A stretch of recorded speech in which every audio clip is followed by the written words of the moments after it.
अमित जी, बहुत बहुत शुभकामनाएं आपको डायलॉग मंच की ओर से इस सिलेक्शन के लिए, चयन के लिए। और जैसा कि दोस्तों आप जानते हैं, अमित कुमार जी हमारे साथ जुड़े हुए हैं। आपका इस बार जो सिलेक्शन हुआ है 65वीं बीपीएससी जो परीक्षा थी, उसमें चयन हुआ है और आपको आरडीओ का पद मिला है। और सबसे अच्छी बात है कि अमित कुमार जी का ऑप्शनल जो है वो पॉलिटिकल साइंस है, पॉलिटिकल साइंस। तो हम पॉलिटिकल साइंस का जो 65 बीपीएससी में जो पॉलिटिकल साइंस का पेपर आया था, उस पे हम लोग डिस्कस करेंगे कि एक अप्रोच क्या होना चाहिए क्वेश्चंस को लिखने का, क्वेश्चन आता है उसको हैंडल कैसे करना चाहिए, उस बारे में हम चर्चा करेंगे। तो अमित जी, बहुत बहुत आपका स्वागत है डायलॉग मंच के अंदर। धन्यवाद सर, मुझे इनवाइट करने के लिए। अमित जी, हम बात करते हैं, ये क्वेश्चन हमारे सामने से पहले क्वेश्चन है, बड़ा ही सिंपल सा क्वेश्चन भी कहा जा सकता है। एकदम स्टार्टिंग में जो पॉलिटिकल साइंस कोई पढ़ता है तो ये प्रश्न से उसको रूबरू जरूर होना पड़ता है, इस टॉपिक से रूबरू होना पड़ता है। तो प्रश्न हम लोग एक बार मैं बोल देता हूँ। राजनीति विज्ञान की प्रकृति और उसके क्षेत्र का संक्षिप्त विवेचन कीजिए और परीक्षण कीजिए कि किस सीमा तक उसे विज्ञान माना जा सकता है। Briefly discuss the nature and scope of political science and examine the extent of to which it can be regarded as a science. तो इस क्वेश्चन को अगर हम डील करें तो इस क्वेश्चन को आपने कैसे डील किया था, कैसे लिखा था, थोड़ा सा इस बारे में हम बात करें। यस, तो सर कुछ डिस्कस करने से पहले 2 मिनट में बताना चाहूंगा सर कि मैंने पॉलिटिकल साइंस क्या था, उसके बाद फिर क्या बीपीएस को लेके वो क्वेश्चन को या फिर एग्जाम स्ट्रेटजी को लेके क्या अप्रोच था। तो सर बेसिकली जैसे कि मैं यूपीएससी का प्रिपरेशन कर रहा था सर, उसी के अकॉर्डिंग कोचिंग करी थी, उसके फिर नोट्स पढ़ा था यूपी के अकॉर्डिंग। तो यूपी जैसा आप जानते हैं सर कि 15, 20, 25 नंबर के क्वेश्चन आते हैं। हम लोग की स्ट्रेटजी वही कि 2 पेज में 2.5 पेज में आंसर लिखना है। तो मैंने बीपीएससी पे स्विच किया, क्योंकि बीपीएससी में सिलेबस की बात की जाए, यूपीएससी के कंपैरिजन में बहुत सिलेबस है। यहाँ क्वेश्चन रिपीटेड आते हैं, लेकिन प्रॉब्लम तब होती है कि वहां पे 2-2.5 पेज में आंसर लिखना रहता है। तो बहुत बहुत वो बड़ा अप्रोच होता है कि 2 लाइन में इंट्रोड्यूस कर दिए, कंटेंट पे ज्यादा फोकस कर रहे हैं, कर दिए, और जल्दी जल्दी में लिखना होता है, ज्यादा डेप्थ में किसी चीज में नहीं घुसना होता है। जैसे कि वो अगर प्लेटो भी पूछेंगे तो exact Plato theory of education या फिर कम्युनिज्म में हॉलिस्टिक पूछेंगे। तो अगर थ्योरी ऑफ जस्टिस है तो याद, तो 2 पॉइंट याद हो यूपीएससी तो काम चल जाएगा अपना। लेकिन यहाँ बीपीएससी पता है 6 पेज में आंसर होता है, और ये लोग डायमेंशन पकड़ लेते हैं, तो थोड़ा डिटेल चाहिए होता है। तो पहली बात की तो बीपीएससी के लिए वो प्रॉब्लम हो जाता है कि थोड़ा सा स्विच करना पड़ता है स्टैंड। 6-6 पेज के आंसर लिखने का पहला एक तरीका आना पड़ता है, और उसके बाद चूंकि बीपीएससी रिपीटेड क्वेश्चन पूछती है, जैसे कि वाली एग्जाम में भी जो मेरा अप्रोच, मैंने पिछले 10 साल के क्वेश्चन कर रखे थे, और ऑलमोस्ट 10 साल के क्वेश्चन के 100 क्वेश्चन है, बताओ 80 पे 100 क्वेश्चन के मैंने पेज के अपने खुद के भाषा में मॉडल आंसर तैयार कर रखे थे। और अगर हम लोग क्वेश्चन पेपर जाएंगे तो मैं आपको बताऊंगा कि कौन कौन मैंने वो बना अप्रोच किया क्वेश्चन, कौन कौन से मैंने सॉल्व किए थे। और तो जो मैंने 100 क्वेश्चन रट रखे थे सर, कि मतलब रटना ही हो सकता है उसके लिए कि पूरा माइंड में का तैयार था कि वहां एग्जाम में सोचना नहीं है, बस चलेगा। तो 4 क्वेश्चन एग्जैक्ट टू सेम आ गए, जैसे कि नॉन अलाइनमेंट वो लोग हमेशा 2-3 साल पे पूछते ही पूछते हैं, यूनाइटेड नेशन सिक्योरिटी काउंसिल तो पूछते हैं 1-2 साल पे, वो आ गए थे। और चूंकि मैं यूपीएससी का प्रिपरेशन कर रहा था, यूपीएससी में मेरा सिलेक्शन हो नहीं पाता था, लेकिन हमेशा कोशिश करता था ऑप्शनल का मेंस का टेस्टिंग में रहता था हमेशा। तो 4 क्वेश्चन का मैंने 6 पेज का आंसर प्रिपेयर कर रटा हुआ था, और 2 क्वेश्चन वो मैंने अप्रोच किए, वो जो कहीं ना कहीं या तो टेस्टिंग में मैंने लगा रखे थे क्वेश्चन, या फिर मतलब कि पढ़ हुआ था।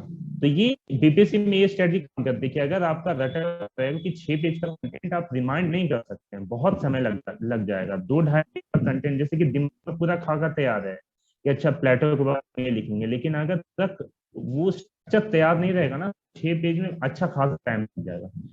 सबसे पहले बीपीएससी का जो भी अगर ऑप्शनल, ये सारे ऑप्शनल के लिए चीज वैलिड हो जाता है, लेकिन पॉलिटिकल साइंस के लिए मैं ये सब कहना चाहूंगा, अगर आप पेपर दे रहे हैं सीरियसली, अगर 6 पेज का क्वालिटी आंसर 3 घंटे के अंदर अच्छे से लिखना है, तो आपको रट के जाना पड़ेगा, कम से कम 100 क्वेश्चन आपको रट के जाना पड़ेगा। और वो पूछेंगे, रिपीटेड पूछते ही हैं वो लोग।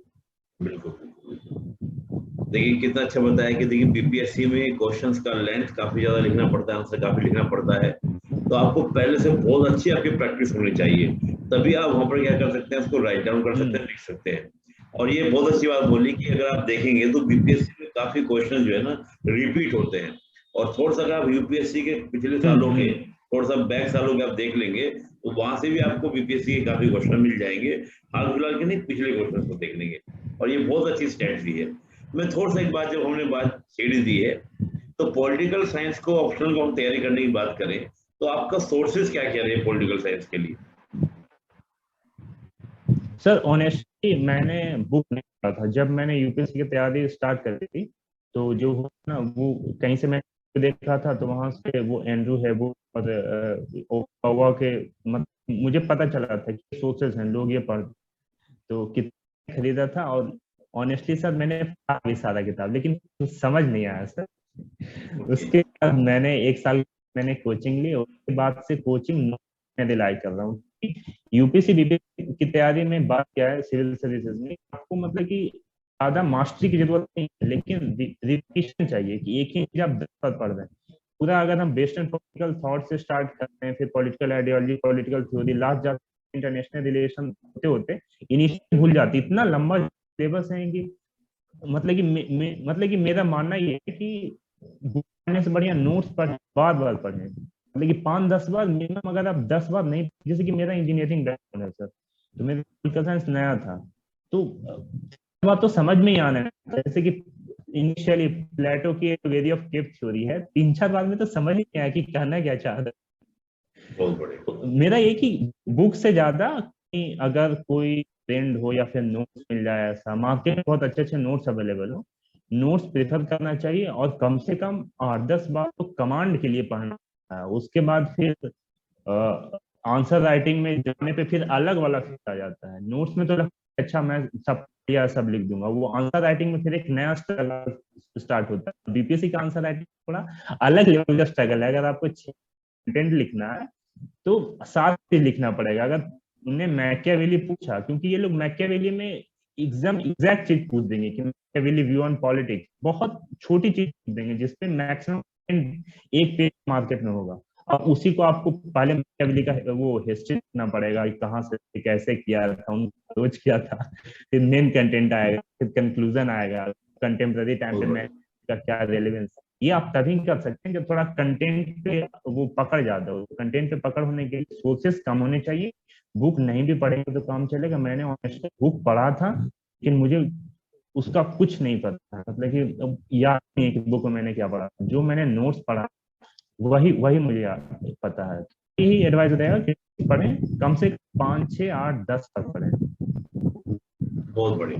देखिए दोस्तों, बहुत सिंपल सी बात है कि बुक्स पढ़ने में आधा पता नहीं चलेगा, बहुत इश्यूज हो जाएंगे, तो आपको नोट्स मिल जाते हैं, आप नोट्स को पढ़ें और उसको कम से कम, जैसे अमित जी कह रहे हैं कि 10 बार पढ़ें, तो काफी बार आपको पढ़ना चाहिए जब तक आपने इसका कमांड ना हो जाए।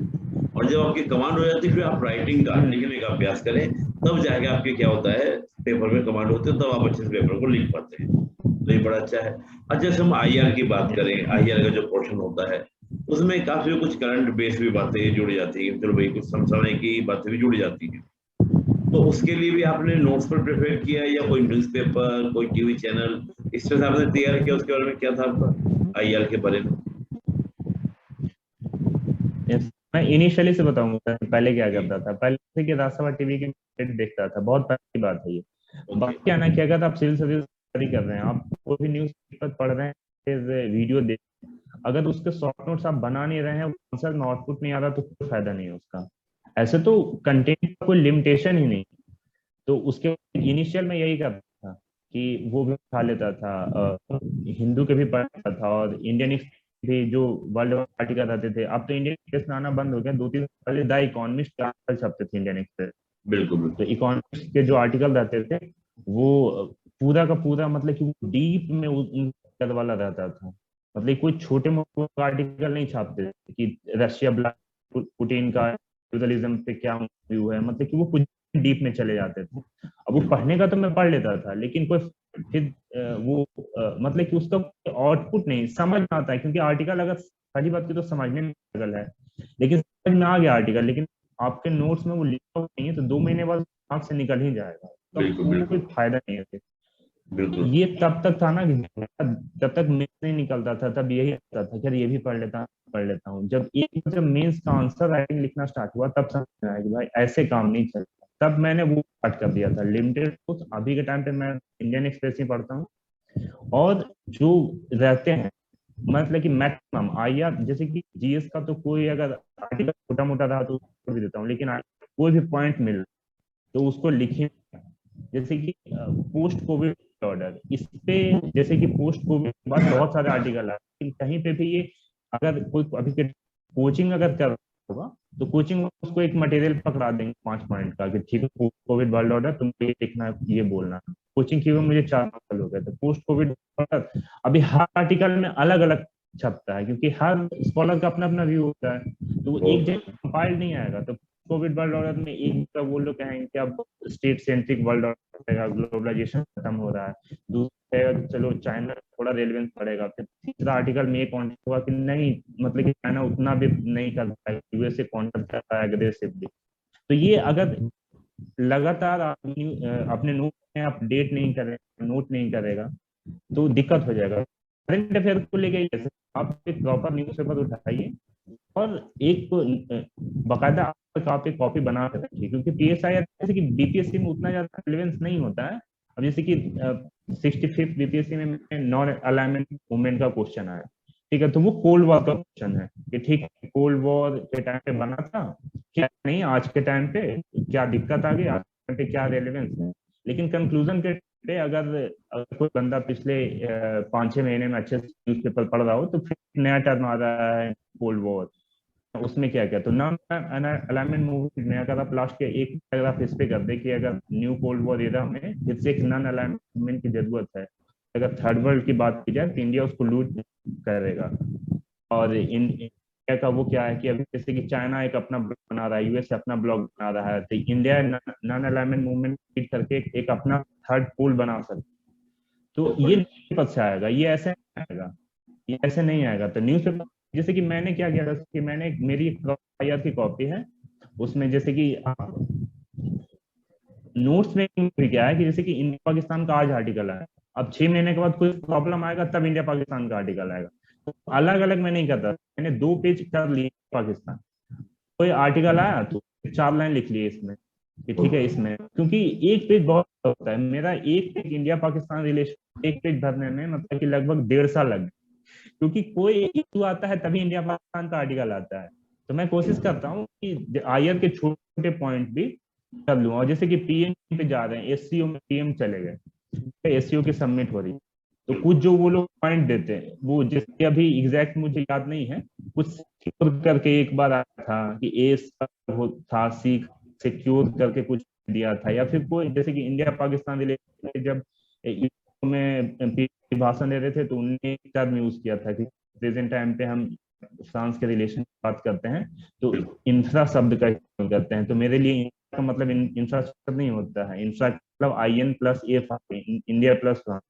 तो अगर यूरोप से कोई क्वेश्चन आ जाए या फ्रांस से क्वेश्चन आ जाए और आप इंट्रोडक्शन में ये डाल रहे हो कि नरेंद्र मोदी जब यूनेस्को के मीटिंग में फिर जो स्पीच में उन्होंने प्लान कहा था कि बहुत इम्पैक्ट डलेगा, और ये तब आएगा कि न्यूज़पेपर में जो चीजें अपडेट हो रही हैं वो नोट्स में, क्योंकि ये नहीं मिलेगा। और इससे थोड़ा सा खुद का न्यूज का नोट्स आता है ना तो आंसर यूनिक भी होता है, क्योंकि वो कोई बंदा वो कंटेंट डाल रहा है, वो ना कोई वो है ना कोई कोचिंग का मटेरियल, खुद का मटेरियल का इम्पैक्ट कुछ और ज्यादा होता है। करंट अफेयर का ये सर आप करना पड़ेगा और एक फाइल करना पड़ेगा, जैसे कि इंडो पैसिफिक में बहुत सारी बातें चल रही है, तो आप एक पेज एक कॉपी में एक पेज इंडो के ऊपर लिख लो, न्यूज़पेपर का आर्टिकल 4-5 पॉइंट जोड़, उसके बाद अगले 2 महीने बाद आर्टिकल आएगा, 1 महीने बाद आएगा, फिर वहां पे 2 पॉइंट लिख लो कि अगली बार जब नोट्स कर रहे होंगे तो पूरा पैसिफिक का करंट अफेयर जो भी रेलेवेंट है वो एक बार में डन हो जाएगा। बिल्कुल ये है सर। बहुत बढ़िया बहुत बढ़िया। देखिए बड़ा अच्छा बोला। अभी सब कोचिंग अपना मेटेरियल होता है और अलग अलग व्यू होता है कि हम पोस्ट कोविड अगर बात करते हैं वर्ल्ड ऑर्डर के बारे में बात करते हैं तो पैक्स अमेरिकाना जो है इज ओवर नाउ, अब पैक्स अमेरिकाना का टाइम होगा या नहीं होगा, प्रेजेंट की स्थिति क्या है, स्टेट ऑफ चॉइस की स्थिति है या नहीं है, तो उसमें आपका एक अपना व्यू होना चाहिए। अगर आप इधर से कॉपी पेस्ट करेंगे तो आप वो व्यू डेवलप करके अच्छे से लिख नहीं पाएंगे। फिर बड़ा अच्छा, मुझे एक बड़ी अच्छी बात ये लगी कि आपने अपनी नोटबुक बनाई, और जब एडिटोरियल आप पढ़ते थे, आर्टिकल आप पढ़ते थे, तो जिसमें आपको अच्छा लगा तो आपने पूरा उसको डिवाइड कर लिया कि भाई इंडिया पाकिस्तान के 2-3 पेज छोड़ दिए, कुछ भी इशू आता है मैं उसमें नोट डाउन करता रहूंगा, 6 महीने बाद आए चाहे 1 साल बाद आए चाहे अगले मंथ आए, तो उसमें अच्छा है। फिर चीन का आपने बनाया, तो नोटबुक आपकी जो तैयार हुई वो आपको एग्जाम टाइम में काफी मदद करती है, काफी हेल्प करती है। तो सही बात है कि वो वाइड हो जाता है। जी।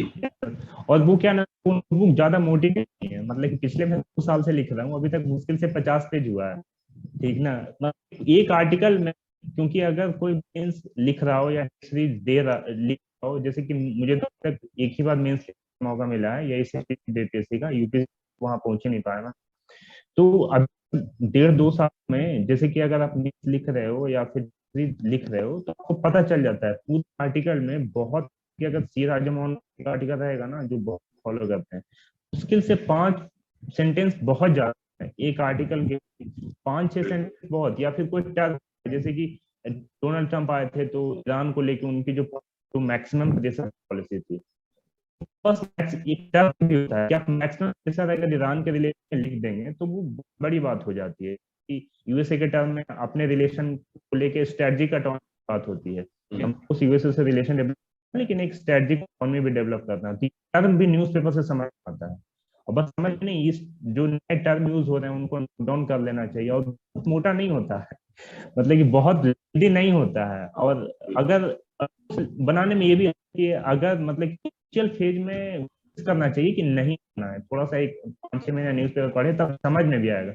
ऐसे पूरा एडिटोरियल छाप लोगे मतलब कि कोई रेलेवेंस नहीं है, बाद में का टाइम पे भी बहुत ज्यादा लेंदी हो जाएगा। तो एक आर्टिकल 5 पॉइंट या 5 लाइन मैक्सिमम।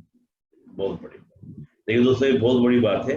और देखिए स्टार्टिंग में जब हम लोग एडिटोरियल पढ़ना शुरू करते हैं तो हमको लगता है सारे मुझे कुछ जानता ही नहीं हूँ, और सारी इन्फॉर्मेशन क्या होती है मुझे के लिए काम की है। स्टार्टिंग में हर स्टूडेंट साथ होता है, पढ़ना शुरू करेंगे आप, लेकिन थोड़ा सा 2-4 महीने आप पढ़ते रहेंगे तो आपको लगने नहीं अब मुझे जानकारी होने लगी है, और ये मेरे काम का, ये मेरे काम का नहीं है। जैसे बड़ा अच्छा बोला अमित जी ने कि 5 लाइन इनफ है ना। अब ये नहीं कि आपने पूरे एक एडिटोरियल दूसरा छापने के लिए तैयार कर दिया, एक एडिटोरियल पढ़ा बस नोट्स बनाया तो दूसरा एक एडिटोरियल तैयार है, लो जी ये और छाप दो किसी मैगजीन के अंदर, ये नहीं होना चाहिए, है ना। काम की बात है, बहुत बढ़िया बात है। चलिए, एक तो आपने एडिटोरियल, हम थोड़ा सा पॉलिटी के बारे में भी आप मुझे बता दीजिए, क्योंकि जब आपने आईआर को किया तो पॉलिटी में भी देखिए, हमें एक तो होता है स्टैटिक पोर्शन हो जाता है पॉलिटिकल साइंस का, जैसे आपको थिंकर्स का पढ़ना है या थ्योरीज को पढ़ना है, वो एक स्टैटिक पोर्शन है। उदारवाद, समाजी लिबरलिज्म है, सोशलिज्म है, सब कुछ है, प्लेटो, अरस्तु है ना, मैकियावेली है, गांधी जी हैं, सबको अपने एक स्टैटिक पोर्शन हो गया।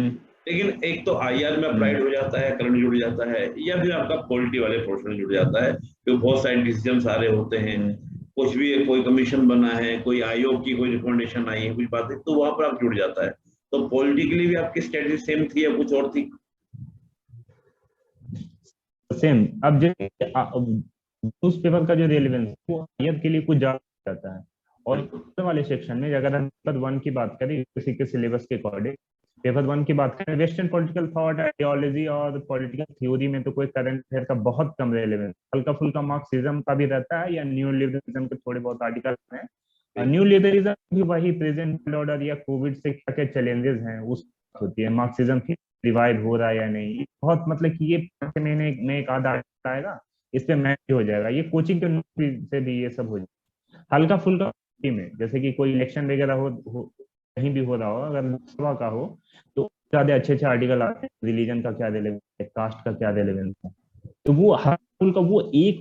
पहली बात क्या है ना, न्यूज़पेपर बनाने से पहले अगर कोई बंदा एक बार ढंग से सिलेबस पढ़े ना, सिलेबस के साथ साथ अगर वो पूरा 2-3 बार उसका 2-3 बार अगर रिवीजन हो गया हो पूरे सिलेबस का, तो उसको पता चल जाएगा कि उसको क्या लिखना है और क्या नहीं लिखना है। और अगर एक बार टेस्ट जो है तब तो और पता चल क्या होता है कि आर्टिकल से 5-6-10 लाइन मैंने छाप लिया बुक में, ठीक है, नोट्स में, और जब वहां पे आंसर राइटिंग की बात होती है तो पता मैक्सिमम 1 लाइन हम लिख पाएंगे, यहाँ 1-2 लाइन लिख पाएंगे। तो ये एक बार टेस्ट सीरीज ज्वाइन करने, तो पॉलिटी के बारे में हम बात कर रहे थे, आपने टेस्ट सीरीज के लिए कहा कि टेस्ट सीरीज जोड़ दिया जाए, और उसी से क्या होता है कि सही तरीके से सिलेबस आप कई बार देखें, तो जो बार सिलेबस को अच्छे से आप ग्रो थ्रू करें पूरा, और फिर टेस्ट सीरीज देने से ही सही पता चलता है कि कैसे हम तैयारी करें, किस डायरेक्शन में जाना है, कहाँ हमारी वीकनेस है, कहाँ हमारी स्ट्रेंथ है, ये आपको देखना चाहिए। बहुत बढ़िया। तो और कुछ पॉलिटिकल साइंस में हम जब थ्योरी के बारे में बात करें, या हम लोग बात करें थिंकर के बारे में बात करें, तो ये तो आईआर पॉलिटी के बारे में बातें हुई। थ्योरी और थिंकर के लेके आपकी क्या अप्रोच थी? पहले आपने थिंकर को स्टडी किया या थ्योरी को स्टडी किया? तो कई बार ये भी कहा जाता है कि अगर थिंकर सही समझ में आ जाते हैं तो थ्योरी थिंकर के द्वारा दी गई है, तो थिंकर समझ में आएंगे तो थ्योरी समझ में आ जाएगी। आपका क्या अप्रोच है?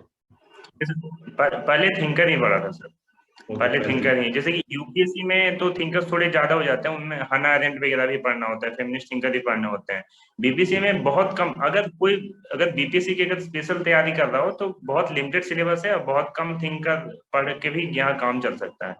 लेकिन अगर ऐसे होलिस्टिक प्रिपरेशन की बात की जाए तो पहले थिंकर पढ़ना ही चाहिए, कि अगर एक थोड़ा सा जॉन लॉक का व्यू पता चल जाए लिबरलिज्म को लेके, तो लिबरलिज्म पढ़ने का मतलब क्लासिकल लिबरलिज्म पढ़ने की जरूरत ही नहीं है। पूरा का पूरा वो जॉन लॉक, थॉमस हॉब्स, ये सब, फिर थोड़े जेएस मिल, तो वो तो एज पे रहते हैं क्लासिकल और मॉडर्न के बीच में, तो वो मतलब कि जरूरत ज्यादा पड़ती नहीं है। पूरा मार्क्स को पढ़ लिए तो मार्क्सिज्म पढ़ने की जरूरत नहीं है, मार्क्स थ्योरी ऑफ स्टेट पढ़ने की जरूरत नहीं है, कम्युनिस्ट थ्योरी ऑफ स्टेट या मार्क्सिस्ट थ्योरी ऑफ स्टेट।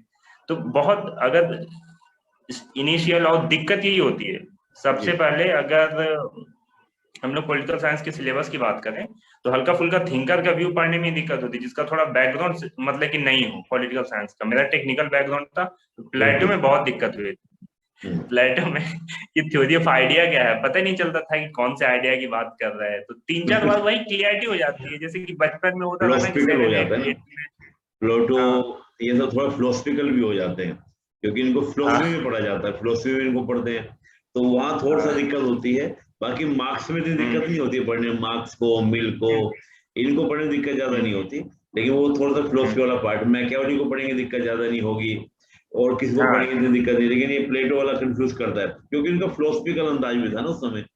और उस समय आप देखिए जिस समय ये लोग पढ़ते थे लिखते थे, उसमें दर्शन शास्त्री हुआ करता था, पॉलिटिकल साइंस तो बाद में निकल कर आया है, तो बाद में निकला है, तो ये सब ऐसे ही बोल रहे हैं। गांधी को समझने दिक्कत नहीं होती ज्यादा, बिल्कुल सही बात है, बहुत बढ़िया। आप क्या कहते हैं जी, बोलिए।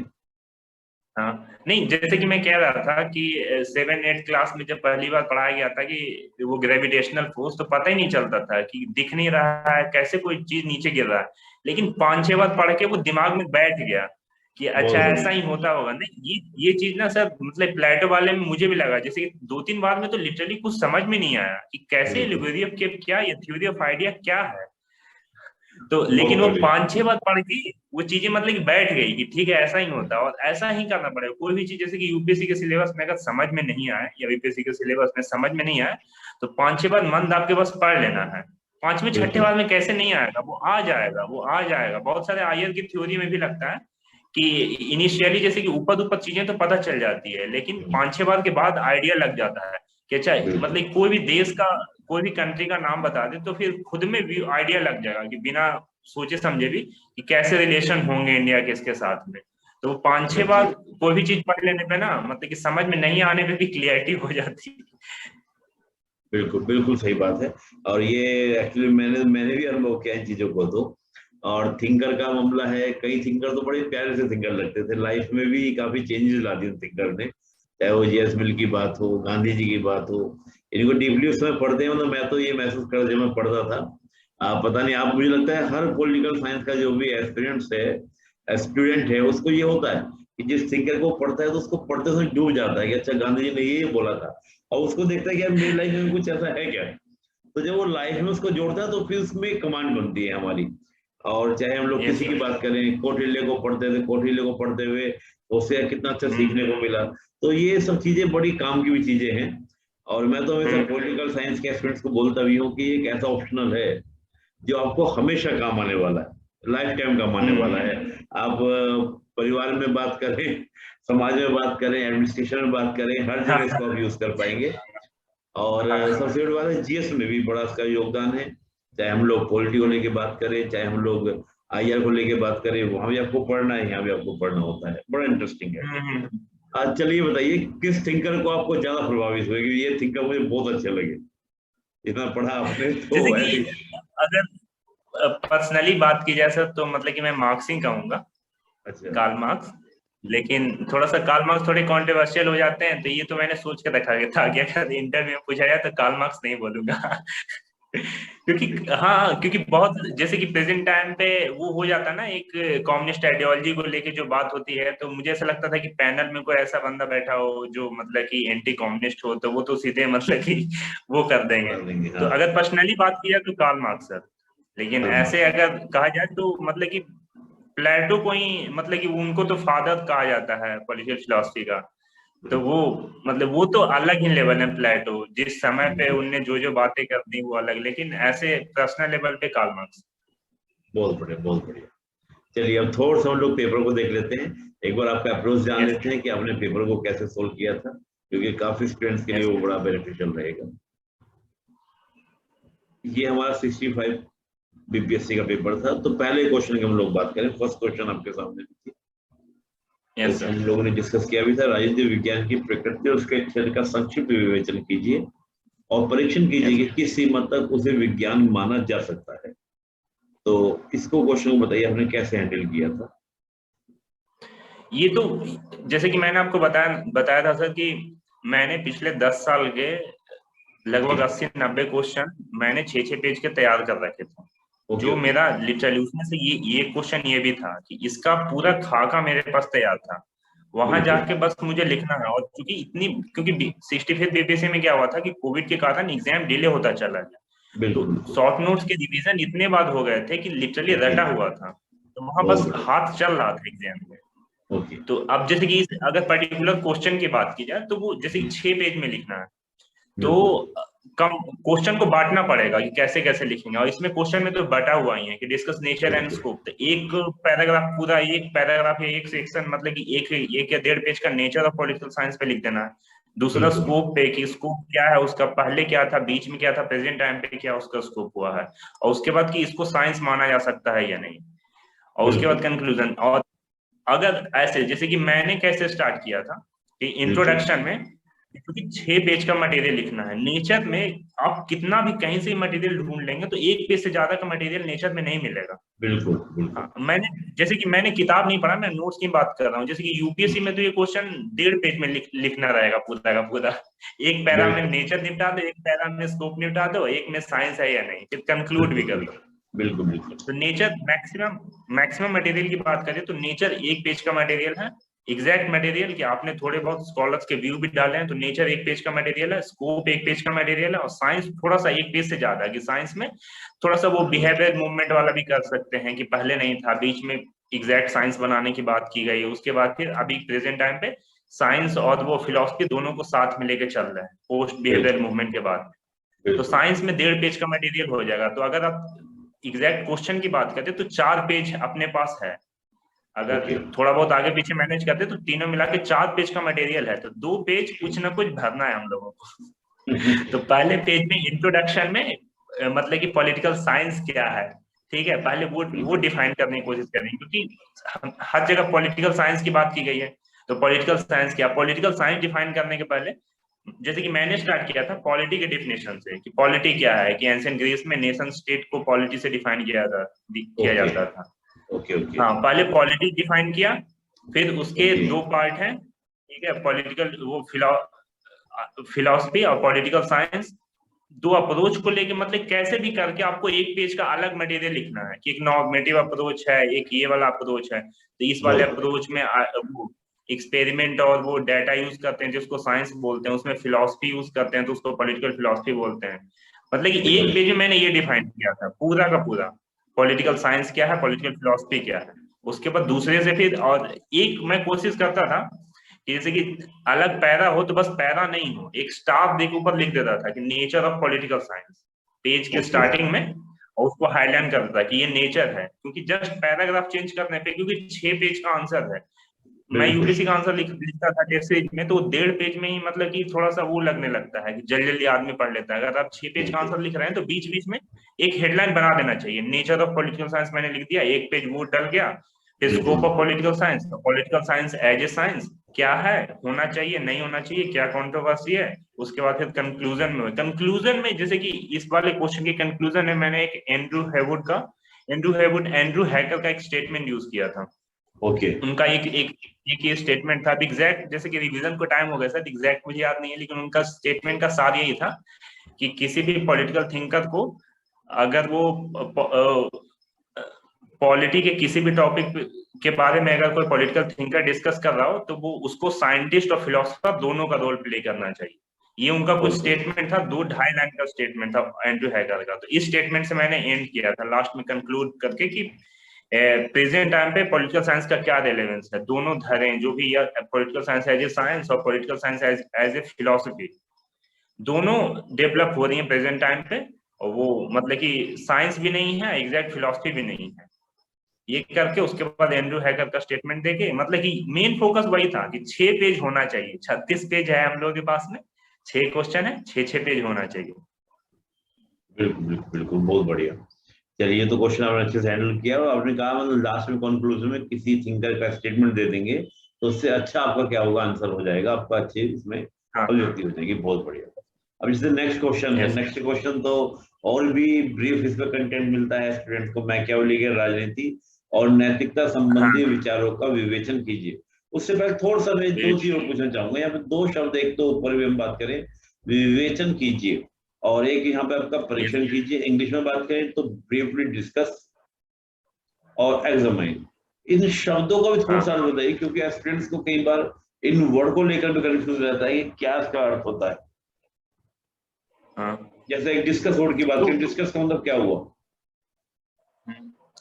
जैसे कि यहाँ पे तो साफ स्टेटमेंट में दिख रहा है कि डिस्कस करना है इसके नेचर और स्कोप को, लेकिन एग्जामाइन का मतलब क्या हुआ कि वो है या नहीं है, इसके बारे में वो पूछ रहे हैं कि पॉलिटिकल साइंस है या नहीं है। वो स्टेटमेंट से डायरेक्ट पता चल जा रहा है।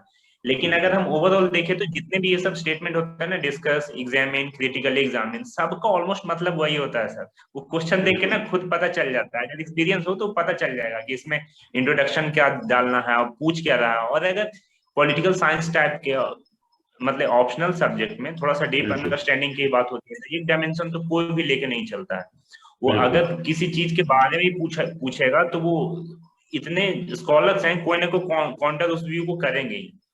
तो अगर एग्जाम में नहीं भी पूछा गया होता यहाँ, तो मैं दोनों क्वेश्चन लिखता है कि साइंस है, किन स्कॉलर ने कहा है साइंस है, साइंस नहीं है, क्यों नहीं साइंस है, किन ने नहीं कहा है साइंस है, और साइंस और वो फिलोसफी दोनों है।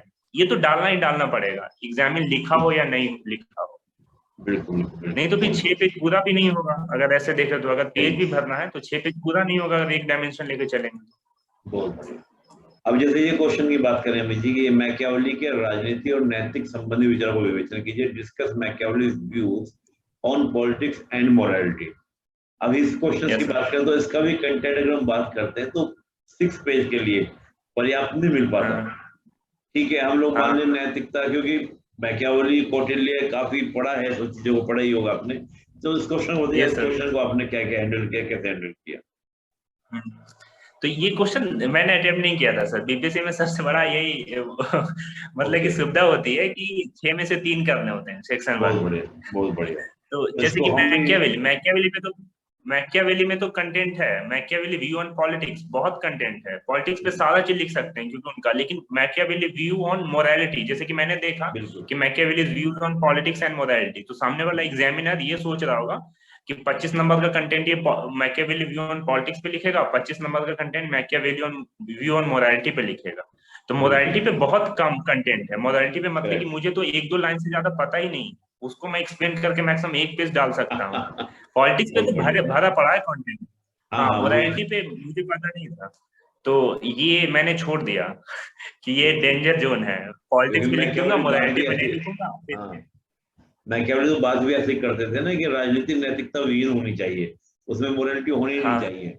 तो उस तरह के थिंकर मैकियावेली हैं। गांधी तो बोलते थे कि भाई नैतिकता के बगैर पॉलिटिक्स हो ही नहीं सकती, लेकिन ये तो क्या था, उसको छोड़ ही दो। अब जिसको छोड़ दिया तो फिर जिसको बहुत बढ़िया। तीसरा क्वेश्चन क्या ये था मैंने छोड़ा। थर्ड क्वेश्चन क्या सर? जो तीसरा क्वेश्चन है मार्क्स वाला, ये क्या होगा आपने कंफर्म, क्योंकि हाँ, आपके ये फेवरेट मैंने किया थिंकर था। है। बहुत बढ़िया। ये मैंने किया था सर। हाँ, चलिए इस क्वेश्चन में हम लोग बात इस कर लेते क्वेश्चन के हैं। साथ क्या है कि ये जैसे कि बीपीएससी के लिए नया क्वेश्चन था, लेकिन यूपीएससी में शायद ये क्वेश्चन एक आध बार पूछा जा चुका है, और मैं यूपीएससी के टेस्ट सीरीज में मैंने ये क्वेश्चन किया हुआ था। तो दिक्कत बस ये था यहाँ पे एग्जाम में कि मतलब कि जो ये इस क्वेश्चन का कंटेंट मेरे पास था माइंड में, जो वो 2 पेज का कंटेंट था, बस वही दिक्कत था कि इसको 6 पेज में एक्सपेंड करना। ठीक है, तो हाँ अब ये एक स्टेटमेंट है कि Marx found communism in chaos and lifted it to a movement. ठीक है, तो ये क्वेश्चन से ही पता चल रहा है कि कम्युनिज्म पहले केओस में था, उनने एक मूवमेंट में कर दिया। तो जैसे कि पहले तो मैंने इस वाले क्वेश्चन में, जैसे कि मैं डिटेल में बताता हूँ क्या क्या लिखा था इस वाले क्वेश्चन में। पहले कम्युनिज्म को डिफाइन किया कि कम्युनिज्म क्या है, बहुत बढ़िया। कम्युनिज्म को डिफाइन किया। उसके बाद एक थोड़ा सा हल्का फ्लो चार्ट टाइप का बनाया कम्युनिज्म, एक उसमें ब्रैकेट में किया कम्युनिज्म को, और नीचे 3 पार्ट कर दिए, communism before marks, communism at the time of marks, और कम्युनिज्म आफ्टर मार्क्स। ओके। दूसरे वाले सेक्शन में। और उसके बाद क्योंकि स्टेटमेंट कह रहा है कि मार्क्स से पहले कम्युनिज्म केओस में था, तो हमको ये भी तो बताना पड़ेगा कि मार्क्स से पहले कम्युनिज्म था कहाँ। बिल्कुल। तो उसके बाद फिर मैंने प्लेटो से शुरुआत करी कि प्लेटो को फर्स्ट कम्युनिस्ट कहा जाता है। उसके बाद फिर लेकिन उनके आइडियाज प्योर, जैसे कि जो रियल कम्युनिज्म की बात की जाए तो उनके आइडिया प्योर ये कम्युनिस्ट जैसे नहीं थे। जैसे कि उनने कम्युनिज्म ऑफ फैमिली और उसकी प्रॉपर्टी की बात की थी, लेकिन उनका बहुत डिफरेंट आइडिया था। तो वहां से मैंने प्लेटो से शुरुआत करी। फिर मैंने फ्रेंच रिवोल्यूशन की बात करी कि फ्रेंच रिवोल्यूशन में कम्युनिज्म की बात हुई थी, लेकिन उनका जो भी स्कॉलर थे उस टाइम पे, उनने ये जैसे कि जो बुर्जुआ क्लास था उनको अप्रोच किया था, उनके कॉन्शियंस को, कि आप मतलब कि वो रेवोल्यूशन की बात नहीं करते थे, वो थोड़ा सा एक डेमोक्रेटिक उनका अप्रोच था। तो पहले मार्क्स से पहले के कम्युनिज्म को डिटेल में बताया कि मार्क्स से पहले कम्युनिज्म क्या था और क्यों केओस में था। ना उनके पास एक डायरेक्शन था, ना थ्योरी थी, उनके पास कुछ नहीं थी। बस वो लोग ऐसी ही बात कर रहे थे कि जो down trodden section of society है उसके लिए कुछ करना चाहिए, लेकिन उनके पास कोई खाका तैयार नहीं था।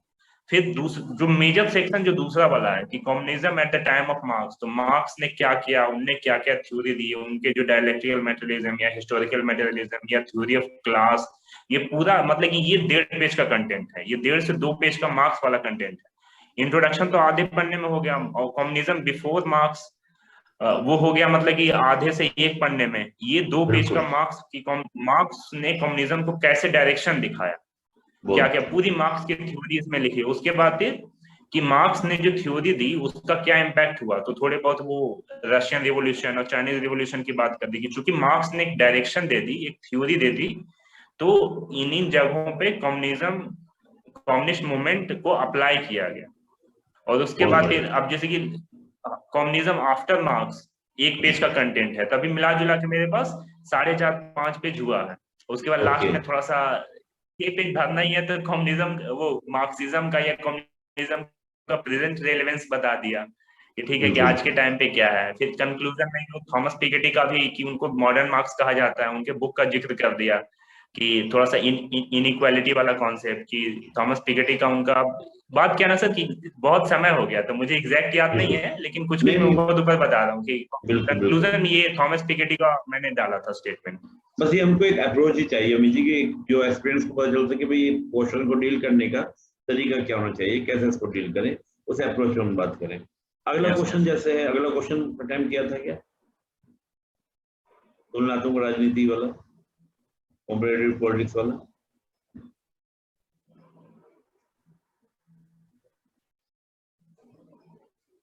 आवाज कट रही है सर। हेलो, कह रहा हूँ कि जो नेक्स्ट क्वेश्चन है हमारा तुलनात्मक राजनीति वाला, यानी कि कॉम्पिटिटिव पॉलिटिक्स वाला जो था, ये किया था आपने?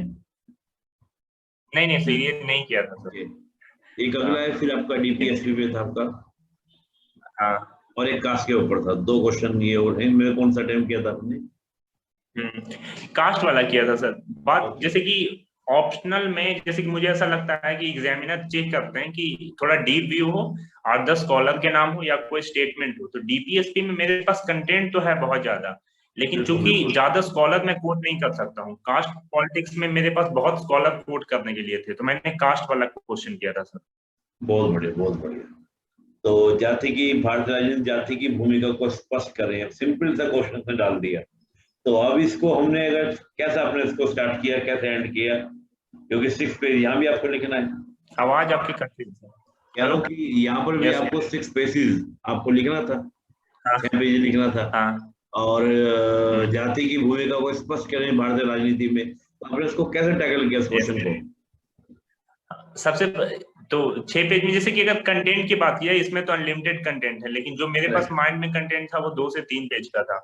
तो इनिशियल मैंने कास्ट को पहले डिफाइन किया कि कास्ट क्या होता है, क्योंकि जीएस में किसी क्वेश्चन में मेरा कास्ट का डिफिनेशन तैयार था। तो पहले मैंने कास्ट को डिफाइन किया कि कास्ट क्या है, एक किनशिप ग्रुप होता है, कुछ जो भी है, मुझे अभी एग्जैक्ट डिफिनेशन याद नहीं है, लेकिन 2-3 पेज के पहले मैंने कास्ट का डिफिनेशन बताया। उसके बाद फिर वो क्रिस्टोफर जेफरी लॉर्ड का वो बोला स्टेटमेंट कि caste is the mosaic of Indian politics, कि कास्ट का इंडियन पॉलिटिक्स में क्या रोल है। उसके बाद फिर एक ये वाला स्टेटमेंट है कि in India people don't vote their caste, ऐसे ही करके कुछ स्टेटमेंट है ना, वो वाला, वो मैंने डाला था कि हाँ, कि लोग अपने कास्ट को, अपना वोट कास्ट नहीं करते हैं, कास्ट को वोट देते हैं, ये वाला स्टेटमेंट था। वो मैंने 3-4 लाइन पहले डाला। उसके बाद कास्ट इन इंडियन पॉलिटिक्स, तो हिस्ट्री से फिर शुरुआत करी। ये आधे पेज का मेरा इंट्रोडक्शन हो गया कि कास्ट पॉलिटिक्स इन इंडिया। तो हिस्ट्री से शुरुआत करी कि पहले वो ब्राह्मण्स और क्षत्रियों का कास्ट पे वो था, प्रभुत्व था। उसके बाद फिर मेडाइवल टाइम पे उतना कास्ट का ज्यादा रेलेवेंस नहीं हुआ पॉलिटिक्स में, लेकिन फिर भी जो इकोनॉमिक जो था डोमिनेंस, वो अपर कास्ट के साथ में ही रहा। और मेन जैसे कि ये 2-3 लाइन का हो गया, मेन मुझे वहां से शुरुआत करना था। कास्ट पॉलिटिक्स शुरुआत कहाँ से हुई, तो ब्रिटिशर्स टाइम पे, तो 2-3 वहां पे दिए कि उनने जो भी। हाँ, तो ये थोड़ा सा हिस्टोरिकल बैकग्राउंड देने के बाद फिर कि इंडिया के इंडिपेंडेंस के बाद में कास्ट का रोल और बढ़ गया। फिर यहाँ से मैंने अलग पैराग्राफ स्टार्ट किया कि कास्ट पॉलिटिक्स आफ्टर इंडिपेंडेंस।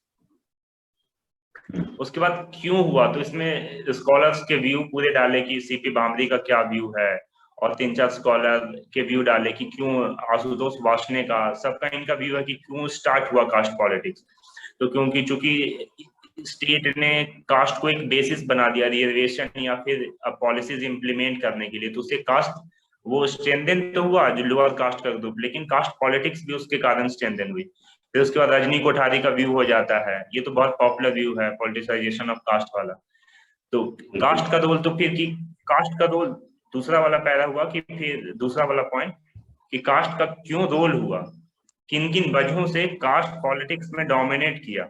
उसके बाद फिर इसके इफेक्ट क्या क्या है, एक पेज में कि इसके इफेक्ट क्या है, इसके इफेक्ट के पॉजिटिव और नेगेटिव, फिर एडवांटेज कास्ट पॉलिटिक्स के, फिर एडवांटेज डाले कि क्या क्या इससे एडवांटेज हो रहा है, जो डाउन ट्रोडन सोसाइटी है उनका अपलिफ्टमेंट हो रहा है, उनको रिप्रेजेंटेशन मिल रहा है, डिसएडवांटेज हो रहा है कि कास्ट पॉलिटिक्स हो रही है, एडवांटेज और डिसएडवांटेज डाले। फिर उसके बाद फिर कि प्रेजेंट टाइम पे क्या है, प्रेजेंट टाइम पे जैसे कि 2014 और 19 के इलेक्शन के कुछ एग्जाम्पल बता दिए कि कुछ मतलब कि जो पॉलिटिकल पार्टीज अपने यहाँ बन गई हैं, वो एक पर्टिकुलर कास्ट को वो दे रही हैं सीट्स वगैरह से लेके, हाँ, मिनिस्ट्री में रिप्रेजेंटेशन। उसके बाद फिर अभी के प्रेजेंट टाइम पे सुधार क्या होना चाहिए, ये कर करके मतलब कि अगर क्वेश्चन को अगर 5-6 पार्ट में बांट देने से ना सर 6 पेज हो जाता है, कवर हो जाता है।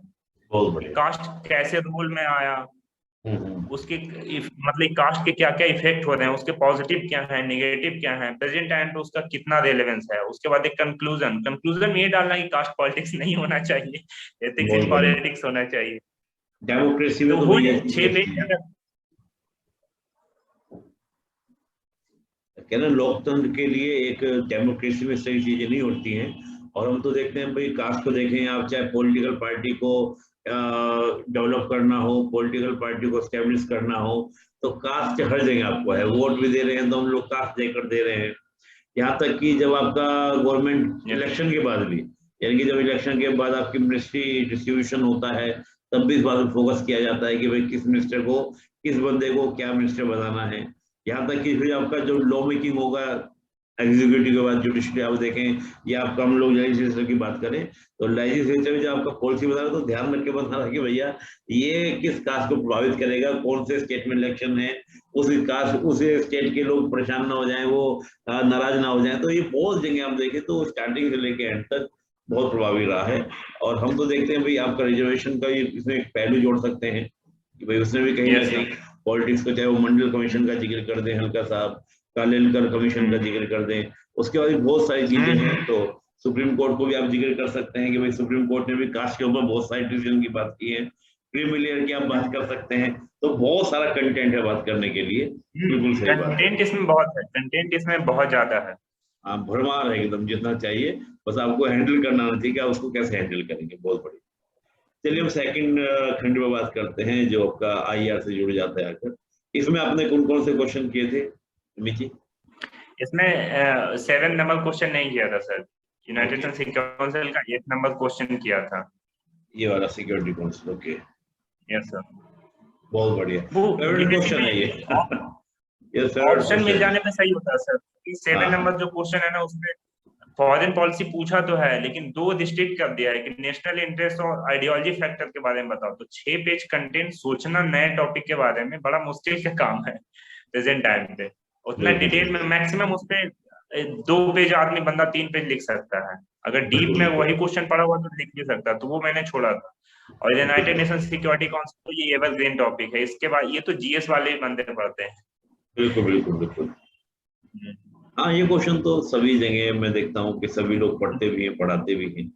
बहुत बढ़िया। इस क्वेश्चन की हम बात करें तो यहाँ भी 2 क्वेश्चन आपको दिए हुए हैं कि एक तो हम लोग बात करें कि भाई रिस्ट्रक्चरिंग की बात हो रही है यूएन की, और फिर आपका इंडिया का क्लेम किन बेसिस पर है, इंडिया क्यों क्लेम कर रहा है, तो उसका पूरा एग्जामिन करने की बात कर रहा है। तो इस क्वेश्चन में आपने 2 ही क्वेश्चन से कैसे इसको किया, थोड़ा सा इसको भी बताइएगा। अगर क्वेश्चन में देखा जाए सर तो 2 पॉइंट पूछे हैं कि यूनाइटेड नेशन सिक्योरिटी काउंसिल में रिस्ट्रक्चरिंग की जरूरत है और इंडिया का क्लेम क्या है उसके बेसिस पे। तो लेकिन 6 पेज के लिए मैंने स्टार्टिंग से पहले यूनाइटेड नेशन डिफाइन किया, उनके 6 प्रिंसिपल ऑर्गेनाइजेशन कौन कौन से हैं वो बताया पहले। उसके बाद फिर उसमें से सबसे ज्यादा पावरफुल यूएनएससी है, उसके बारे में बताया कि यही मालिक ऑर्गेनाइजेशन है जिसके पास का टीथ है, अब बाकी तो मतलब उनका ज्यादा और दूसरे ऑर्गेनाइजेशन को उतना रेलेवेंस नहीं है। ये इंट्रोडक्शन वाला पार्ट 1 पेज में डन हो गया। उसके बाद फिर यूनाइटेड नेशन का कब स्टैब्लिश हुआ, वो सेकेंड वर्ल्ड वॉर के बाद का जो वर्ल्ड ऑर्डर था उसको रिप्रेजेंट करता है, वो कुछ की क्या क्या काम करता है, एक पैराग्राफ में उसको डिस्कस किया। और उसके बाद रिस्ट्रक्चरिंग को लेके जैसे कि relevance of United nation security council at present, ये मैंने डाला था टॉप वो हेडलाइन, उसके नीचे मैंने डिस्कस करना शुरू किया कि रिस्ट्रक्चरिंग की जरूरत है, तो क्यों जरूरत है। तो रिप्रेजेंटेशन नहीं है अफ्रीका का, एशिया का कम रिप्रेजेंटेशन है, मतलब रिस्ट्रक्चरिंग की क्यों जरूरत है। ये सेकेंड वर्ल्ड वॉर के बाद के वर्ल्ड ऑर्डर को रिप्रेजेंट करता है। फिर प्रेजेंट का वर्ल्ड ऑर्डर है वो इंडो पैसिफिक वर्ल्ड ऑर्डर है, और जो पावर्स हैं उस टाइम के फ्रांस और यूके, उनका मतलब कि अभी के टाइम पे वर्ल्ड पावर का वो वाला ऑरा नहीं रहा है जो पहले था। तो रिस्ट्रक्चरिंग की क्यों जरूरत है, एक पूरा पैराग्राफ है। और रिस्ट्रक्चरिंग क्यों किया जाना चाहिए डेमोक्रेटिक वर्ल्ड होने के लिए, ये सब रिस्ट्रक्चरिंग क्यों किया जाना चाहिए। उसके बाद इंडिया का क्या क्लेम है, और बीच बीच में स्कॉलर्स के व्यू जहां जहां याद आ रहे थे वहां डल रहा था स्कॉलर्स का व्यू। इंडिया का क्या क्लेम है, इंडिया का क्या क्लेम है, इसमें तो 12-14 बहुत अच्छे अच्छे पॉइंट हैं कि हम लोग सबसे बड़ी डेमोक्रेसी है, थर्ड लार्जेस्ट स्टैंडिंग आदमी है, इकोनॉमी हम इतनी बड़ी है, उसके बाद फिर आप थर्ड वर्ल्ड के लीडर हैं, वो रीजनल पावर है, न्यूक्लियर पावर है, प्रेजेंट टाइम पे जो जो गवर्नमेंट ने स्टेप लिए हैं जैसे कि इंटरनेशनल सोलर मिशन हो गया, या फिर जो भी हम लोग प्रेजेंट टाइम पे एज ए वर्ल्ड पावर जो जो स्टेप ले रहे हैं वो चीजें, इसमें तो बहुत सारे पॉइंट हैं। बिल्कुल, एक रिस्पांसिबल इंडिया का क्लेम क्या है, और मतलब कि इंडिया के रीजंस क्या क्या हैं कि इंडिया को मिलना चाहिए इसके, और इंडिया कौन कौन से बेसिस पे क्लेम कर रहा है, कहाँ कहाँ हम लोग। तो इंटरनेशनल ऑर्गेनाइजेशन में G4 का जिक्र कर दिया। उसके बाद फिर हाँ इसमें जो जिन ऑर्गेनाइजेशन में हम लोग बात कर रहे हैं रिस्ट्रक्चरिंग की, ब्रिक्स के साथ मिलकर वही बात कर रहे हैं। और यूनाइटेड नेशन में जब भी बात होती है तो वो रिफॉर्म की बात करते हैं। तो इंडिया कहाँ कहाँ आवाज उठा रहा है, एक पैराग्राफ ये हो गया। इंडिया को मिलना चाहिए नहीं मिलना चाहिए, इसमें अलग अलग व्यूज हैं। जैसे कि उनके सी राजा मोहन को कि मिलना चाहिए वाले व्यू है। अब रामचंद्र गुहा के व्यू है कि नहीं मिलना चाहिए, अभी हम लोग उतने कैपेबल नहीं है। फिर उसमें ये डिस्कस की इंटरनल पॉवर्टी है, हम लोग मैनेज नहीं कर रहे हैं, इतने एनिमी है और खर्चा बढ़ जाएगा। जो भी एक प्लस में व्यू, एक काउंटर में व्यू, दो तीन स्कॉलर की, क्योंकि ये क्वेश्चन तैयार था मेरा 6 पेज का कंटेंट रटा हुआ, तो स्कॉलर्स मैंने दो तीन प्रो में भी डाले थे, एंटी में भी डाले थे कि क्यों मिलना चाहिए और क्या क्या दिखते हैं और प्रेजेंट टाइम पे इंडिया क्या कर रहा है, और फिर वही कंक्लूड करके कि मिलना चाहिए, हम लोग एस्पायरिंग वर्ल्ड पावर हैं। तो ये भी अच्छे से हो गया था सर, ये 6 पेज का कंटेंट तैयार था। और चूंकि सबसे बड़ा वही तो कि कम बढ़ जाता है ना अलग अलग सेक्शन में, तो हो जाता है कि हर टॉपिक पे एक पेज लिख देना है, तो 6 पेज निकल जाते हैं सर। बिल्कुल बढ़िया, ये तो अच्छा क्वेश्चन है, फेवरेट क्वेश्चन है, सभी का ही एक फेवरेट रहता है क्वेश्चन। अगला क्वेश्चन बड़ा अच्छा है, ये किया था क्या आपने? नहीं सर, ये नहीं किया था, ये कोल्ड वॉर का आ गया था। अगला ये तो किया था आपने, आप बोल रहे थे नाम के ऊपर। नैन किया था सर, नैन किया था। ओके। स्वतंत्रता प्राप्ति से गुटनिरपेक्षता भारत की विदेश नीति का मूलभूत सिद्धांत रहा, समकालीन संदर्भ में इसके प्रासंगिकता को विवेचना कीजिए। Non alignment has been the basic principle of Indian foreign policy since independence. Discuss the relevance of and context. बिल्कुल, अब ये क्वेश्चन भी बहुत ज्यादा रेलेवेंट हमेशा ही पढ़ते हैं। चलिए इसको हम बात करें, क्योंकि कंटेंट खूब सारा है, कोई इशू नहीं है। इसको आपने कैसे डील किया इस क्वेश्चन को? इस क्वेश्चन में हाँ, कंटेंट तो बहुत ज्यादा है सर। तो ये पूछ रहा है कि हाँ कि अभी मतलब कि क्वेश्चन का यही है कि अभी तक जो हम लोग का नॉन अलाइनमेंट का पॉलिसी रहा है, तो अभी प्रेजेंट टाइम पे बताओ।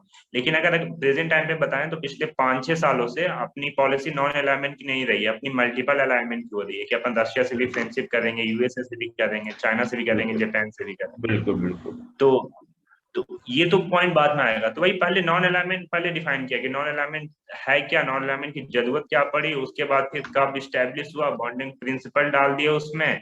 और ये 2 पेज का कंटेंट पहले नॉन अलाइनमेंट के बारे में, 1.5 पेज से 2 पेज का कंटेंट नॉन अलाइनमेंट के बारे में। और India as a foreign policy adopt करी इंडिया ने, उसके क्या क्या फायदे हुए, क्या क्या नुकसान हुए, ये 1.5 पेज का कंटेंट अभी तक हम लोगों ने कंटिन्यू कर रहा है।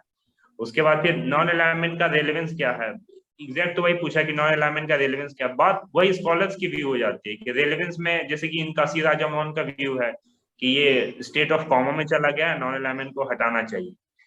तो रेलेवेंस में कि नॉन अलाइनमेंट में अभी तक क्या क्या नॉन अलाइनमेंट मूवमेंट से क्या क्या गेन किया है। तो अगर डीकोलोनाइजेशन को अगर छोड़ दें तो उस डीकोलोनाइजेशन के बाद में नॉन अलाइनमेंट का कोई सब्सटेंशियल वो नहीं रहा है कि कुछ अचीव किया है नॉन अलाइनमेंट मूवमेंट में। बिल्कुल बिल्कुल। अगर वर्ल्ड लेवल पे देखा जाए डिसआर्मामेंट में भी ऑलमोस्ट कुछ नहीं कर पाए नैम के प्लेटफॉर्म पे। जो वर्ल्ड इकोनॉमिक ऑर्डर में सुधार की बात की जाए उससे भी नॉन अलाइनमेंट मूवमेंट का मतलब कि नहीं हो पाया, तो ऑलमोस्ट फेलियर है। लेकिन ऑलमोस्ट तो पहले ये कि नॉन अलाइनमेंट मूवमेंट के क्या क्या फेलियर हुए, तो फिर स्कॉलर्स के व्यू की क्यों इनको कर देना चाहिए, क्यों नॉन अलाइनमेंट मूवमेंट को खत्म कर देना चाहिए। लेकिन उसके बाद फिर नॉन अलाइनमेंट मूवमेंट का रेलेवेंस क्या है, तो प्रेजेंट टाइम पे बहुत रेलेवेंस है। थर्ड वर्ल्ड का जो सबसे बड़ा एक ऑर्गेनाइजेशन है यूनाइटेड नेशन के बाद में नॉन अलाइनमेंट मूवमेंट, तो थर्ड वर्ल्ड को यूनाइट करने के लिए एक ऑर्गेनाइजेशन है, और नया न्यू कोल्ड वॉर के टाइम पे इसका रेलेवेंस बढ़ जाता है। ये चीजें डिस्कस की। उसके बाद 2-3 स्कॉलर के व्यू, और पीएम मोदी अभी कुछ पिछली बार नॉन अलाइनमेंट मूवमेंट का ऑनलाइन समिट वो अटेंड किए थे, तो ये कंक्लूजन में फिर डाला कि इससे इंडिया का अप्रोच दिखता है कि नॉन अलाइनमेंट मूवमेंट को लेके हम लोग रिस्ट्रिक्टिव नहीं है, अपना ओपन डोर पॉलिसी है उसको भी प्रमोट कर रहे हैं। बहुत बढ़िया। हाँ सही बात है, रिलेवेंस तो इतना ज्यादा दिखता नहीं है। हालांकि हम तो इंडियन फॉरेन पॉलिसी में बात करें तो 62 के बाद से हम ज्यादा हमारा फोकस ठीक है लेके चले हैं। हाँ। लेकिन अभी वर्ल्ड में तो कहीं भी दिखता ही नहीं है। और एक बड़ी बात है कि 120 कंट्री आज भी इसके मेंबर हैं। तो जितने भी थर्ड वर्ल्ड कंट्रीज की हम बात करें, यानी कि जो आपके विकासशील developing and under develop countries जो हैं, तो उनका तो सबसे बड़ा ऑर्गेनाइजेशन यही दिखता है, G77 है, लेकिन उससे बड़ा तो यही बैठ जाता है।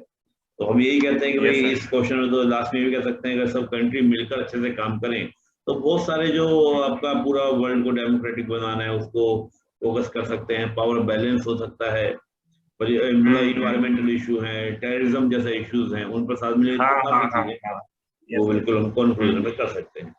अब अगला क्वेश्चन है, 2 क्वेश्चन में से कौन सा किया था, न्यूक्लियर पॉलिसी वाला या 3 वाला? हाँ नहीं 11 किया था सर, इंडिया चाइना किया था। ओके, इंडियन चाइना, इसमें भी काफी कंटेंट है, बहुत बढ़िया।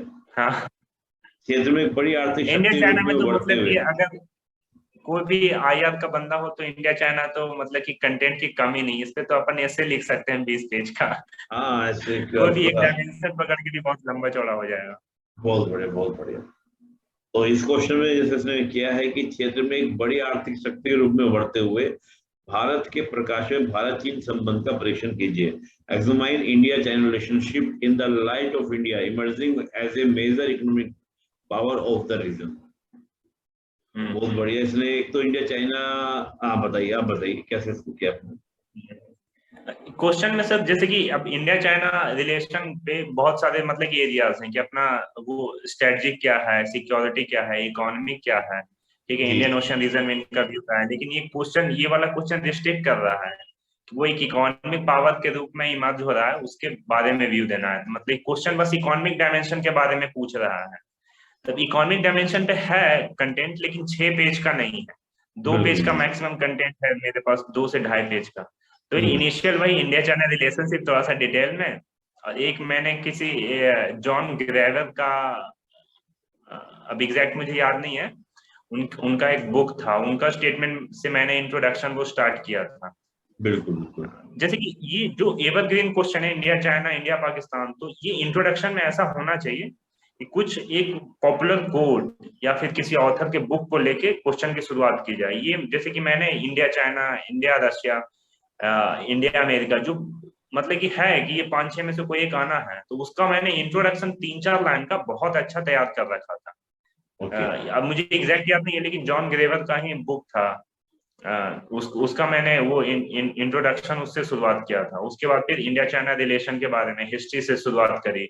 उसके बाद फिर कि पहले सही था 1962 वॉर के बाद जो ट्रस्ट डेफिसिट क्रिएट हो गया है, वो अभी तक वो ब्रिज नहीं हो पाया है, वो ट्रस्ट डेफिसिट। अभी के टाइम भी इकोनॉमिक रिलेशन है, लेकिन वो ट्रस्ट डेफिसिट है। तो उसके बाद हिस्ट्री पे गए, उसके बाद फिर प्रेजेंट टाइम पे रिलेशन, उसके बाद फिर इकोनॉमिक डायमेंशन कुछ को डिस्कस किया। अब इकोनॉमी पे उतना है नहीं मेरे पास, तो इकोनॉमी 2 पेज लिखने के बाद में इकोनॉमी में सारी चीजें, थोड़ा सा ट्रेड डेफिसिट भी उसमें डाल दिया, आरसीईपी भी डल गया कि आरसीईपी भी क्यों कर रहे हैं हम लोग, क्यों उससे बाहर हुए, कि चाइना का डोमिनेंस हो जाएगा। हर चीज जो जो इकोनॉमी में मुझे ध्यान आ रहा था सब मैंने डाला, और कुछ कुछ मैंने डाटा याद कर लिए थे, जैसे कि ट्रेड का डाटा, कितना ट्रेड चल रहा है, कितना ट्रेड डेफिसिट चल रहा है, कितना इन्वेस्टमेंट है, जो 2-3 मेजर कंट्रीज हैं उसका ये सब भी डाटा याद होना चाहिए। मैंने तो 8-10 कंट्री, बांग्लादेश, नेपाल, सबका ट्रेड का डाटा याद कर रखा था। कि थोड़ा सा है कि जैसे कि ट्रेड में अगर आप फिगर डाल दें, कम से कम खुश होकर एग्जामिनर 1 नंबर ही दे जाता। बहुत बढ़िया, बहुत बढ़िया। तो इकोनॉमिक डायमेंशन वो डिस्कस करने के बाद हल्का फुल्का स्ट्रेटेजिक डायमेंशन भी एक पेज में डिस्कस किया। उसके बाद फिर भाई कंक्लूजन में फिर मतलब पूरा जो हुआ था इनफॉर्मल डायलॉग। तो जैसे कि अब इंडिया चाइना रिलेशन है, भले ही रिश्ते खराब हैं, लेकिन एक पॉजिटिव अप्रोच होना चाहिए कि दोनों एशियन पावर है, दोनों साथ मिलके बहुत तरक्की कर सकता है। तो ये ममल्लापुरम जो समिट हुआ था, सेकेंड इनफॉर्मल समिट, उसमें शी जिनपिंग का एक स्टेटमेंट था कि dragon and elephant should dance together, ऐसे करके एक स्टेटमेंट था जो मेरे नोट्स में था। वो वाला मैंने स्टेटमेंट डाला था। और एक ली क्वान वू जो सिंगापुर के फाउंडर हैं, उनका एक स्टेटमेंट था कि India and China are like are twin engines of Asian aircraft, ऐसे करके कुछ स्टेटमेंट था, मुझे एग्जैक्ट याद नहीं है कि अगर वो दोनों साथ में फ्लाई करेंगे तो एशिया नई ऊंचाइयों तक जाए। तो ये दोनों मैंने स्टेटमेंट डाला कंक्लूजन में कि जो भी ट्रस्ट डेफिसिट है उसको फिर नेगोशिएट करके मैनेज करना चाहिए, तो रिलेशन अच्छे होंगे। मेरा मेन फोकस ये रहता था सर कि जो मैंने क्वेश्चन किए थे ना खुद से, उसमें इंट्रोडक्शन और कंक्लूजन में कुछ ना कुछ नया जो अपना से दिखना चाहिए, जो मतलब कि दूसरे से थोड़ा अलग हो वैसा। और वो खुद के नोट से ही हो पाएगा, वो बुक के या फिर नोट से नहीं होगा। जो कोचिंग के नोट से रहेंगे वो सब पढ़ेगा, जो न्यूज़पेपर से नोट्स बनेंगे वो खुद का रहेगा। बहुत बढ़िया। देखिए दोस्तों, बड़ा इंटरेस्टिंग बात ये है, जो पूरा हमने कंक्लूजन निकाला कि 6 पेज में लिखना है, वो तो आप कंटेंट तैयार करें, लेकिन स्टार्टिंग और एंड आप हर कंट्री के रिलेशन के बारे में बात करें तो कुछ पॉजिटिव उनके स्टेटमेंट की अच्छे रिलेशन होने चाहिए, खराब रिलेशन है तो उसके पीछे कोई स्टेटमेंट स्कॉलर का हो जाए, कोई बुक का आप उसमें जिक्र करें, तो उससे क्या होता है कि आपकी बातें और ज्यादा गंभीर लगती है कि हाँ भाई आपने काफी से स्टडी करा है, आपको बुक्स के नाम है, आपको कोटेशन याद हैं, आपको थिंकर स्कॉलर्स ने क्या क्या बोला है, तो उसको लिखेंगे तो एग्जामिनर उसका अच्छा अच्छा खासा क्या पड़ता है, प्रभाव पड़ता है। बहुत बढ़िया। yes, तो पॉलिटिकल साइंस के जितने एस्पिरेंट्स हैं उनके लिए आपका क्या मैसेज है अमित जी? बार बार पढ़ना है और रिविजन करना है। बहुत बढ़िया। ये तो मतलब कि हाँ, ये तो वो वाला स्टेटमेंट हो गया कि बहुत जनरल टाइप का। सबसे बड़ा बात है कि अगर 6 पेज का कंटेंट लिखना है, मतलब कि ये एग्जाम ऐसा होता है सर कि जिसमें मतलब कोई लिमिटेड सिलेबस नहीं, तो चीजें आप ज्यादा वो सोच के जाएंगे तो 6 पेज नहीं लिख पाएगा। जैसे कि मेरे से तो नहीं लिख पाता है कि सोचने पे, और क्वेश्चन रिपीटेड आ रहे हैं। मान लीजिए कि आप बहुत ज्यादा नॉलेजेबल को कैंडिडेट है जो बहुत ज्यादा नॉलेज है उसके पास, लेकिन अगर उसको रटा हुआ नहीं रहेगा या माइंड में खाका तैयार नहीं रहेगा तो वो 6 पेज लिख नहीं पाएगा। और जो जिसके पास नॉलेज कम है, समझ कम आ रहा है, लेकिन चूंकि वो 10 क्वेश्चन रटा हुआ है, 10 में से 4 उसका फंस गया, और जो बीपीएससी में फंसता ही फंसता है। जैसे कि 6 के 6 मैंने जो क्वेश्चन किए हैं, 4 मतलब कि पूरे जिसका 6 पेज का कंटेंट तैयार है वो मैंने लिखा, और 2 क्वेश्चन वो लिखे हैं कि जो कोई ना कोई टेस्ट सीरीज मैंने लिख रखा है। तो कोशिश ये होना चाहिए कि प्रीवियस 10 ईयर क्वेश्चन आप खुद का 6 पेज का अच्छा से अच्छा आंसर तैयार कर लें और रख लें।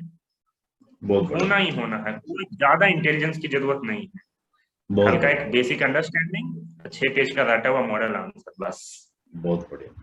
देखिए दोस्तों, बहुत सिंपल स्ट्रेटजी है, ज्यादा परेशान होने की जरूरत नहीं है, बस थोड़ा सा मेहनत कर लीजिए और इधर डायरेक्शन में होनी चाहिए, आपको पता होना चाहिए आप क्या कर रहे हैं क्या नहीं, तो आपका इतना बड़ा ये टफ नहीं बनेगा, बीपीएससी आपके लिए इजी रहेगा।